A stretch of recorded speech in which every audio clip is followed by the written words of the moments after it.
எனது சிதம்பரம் தொகுதி பல வரலாறுகளை தன்னகத்தை கொண்டது. புகழ்பெற்ற நடராஜர் கோயில் சிதம்பரத்துடைய அடையாளங்களில் முதன்மையானது. சிதம்பரத்துக்கு விடுதலை போராட்ட வேங்கை திப்பு சுல்தான் அவர்கள் வருகை தந்தபோது நடராஜர் கோயிலை பார்த்துவிட்டு அந்த நடராஜர் கோயிலுக்கு வைரமும் தங்கமும் அணிகலன்களும் பதிந்த ஒரு சிறப்பான ஒரு மாலையை பரிசளித்தார். அந்த மாலையை தான் இப்போதும் சிதம்பரத்தில் நடராஜர் சாமி உலா வருகின்ற பொழுது அதை அணிவித்து சிறப்பிக்கிறார்கள். அந்த திப்பு சுல்தான் தந்த மாலைக்கு பெயர் சரப்பள்ளி மாலை என்பதாகும். ஒரு மத நல்லிணக்கத்துக்கு எடுத்துக்காட்டான ஒரு பகுதியாக தொன்று தொட்டு சிதம்பரம் இருந்து வருகிறது.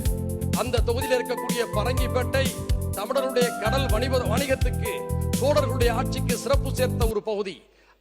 ஒன்றிய அரசு FCRA எனும் வெளிநாட்டு நிதி பங்களிப்பு கட்டுப்பாடு சட்டத்தில் திருத்த மசோதாவை கொண்டு வந்திருக்கிறது.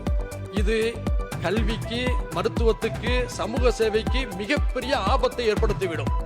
எனவே இந்த சட்டமன்றத்தில் FCR மசோதாவுக்கு எதிரான ஒரு தீர்மானத்தையும் நிறைவேற்ற வேண்டும் என்று இந்த நேரத்தில் கேட்டுக்கொண்டு, மாண்புமிகு பேரவைத் தலைவர் அவர்களே, தொகுதி நான் உங்களை சந்தித்த போது கூட சொன்னீர்கள் நாங்கள் நிச்சயமாக மேல்முறையீடு செய்வோம் என்று. மேல்முறையீடு செய்திருக்கிறீர்கள். தீர்ப்பு காத்திருப்பில் இருக்கிறது.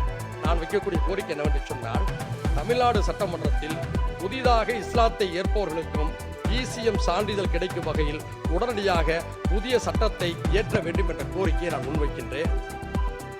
அடுத்ததாக 14 ஆண்டுகளை கடந்த ஆயுள் சிறைவாசிகளை சாதி மத வடக்கு பேதமின்றி விடுதலை செய்வதை குறித்து நீங்கள் பரிசீலிக்க வேண்டும். வெளியிடப்பட்டது. இதன் அடிப்படையில் கோவை, பாளையங்கோட்டை, புழல் சிறைகளில் இருந்த 15 சிறைவாசிகளுக்கு 60 நாட்களுக்கு சிறப்பு சிறை விடுப்பு கிடைத்தது. அது முடிந்த பிறகும் மீண்டும் அவர்கள் சிறைக்கு அனுப்பப்பட்டார்கள். அவர்கள் மீண்டும் பர்லோ என்ற விடுப்பை கேட்டு விண்ணப்பித்திருக்கிறார்கள். சட்ட அமைச்சகமும் அதற்கு பரிந்துரை செய்திருக்கிறது. எதிர்ப்பு தெரிவிக்கவில்லை. நான் பாராட்டுகின்றேன்.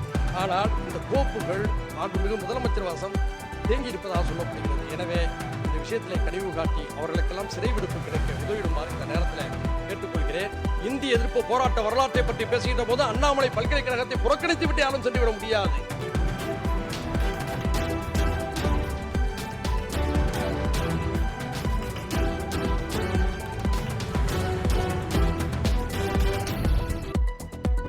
Tamim Ansari.